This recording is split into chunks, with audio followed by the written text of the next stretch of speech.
Hello everyone, welcome to this video, and in this video I'm going to show you how you can remove the background of a photo in the Picsart app.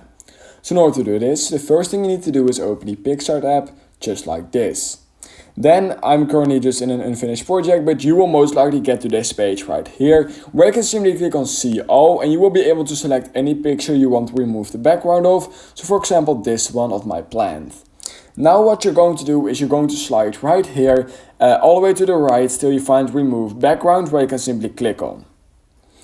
So once you've clicked on that, it will just remove the background, and once you've done that you can simply click on next and you will most likely get an advertisement which you can simply click away in just a few seconds, just like this. Just click on next and then you will be able to simply click on save. And you want to click on save picture on your device, and you will need to watch another advertisement, and then you will literally just be able to save your picture which you have removed the background of over to your device.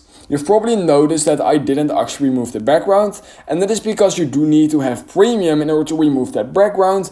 And when I try to screen record that while I have premium on, while I then have premium, then my entire screen just goes white, but that's basically all you need to do. So if you learned something from this video, I would highly appreciate it if you could like this video and subscribe to my channel. And I hope I will see you in my next YouTube tutorial video.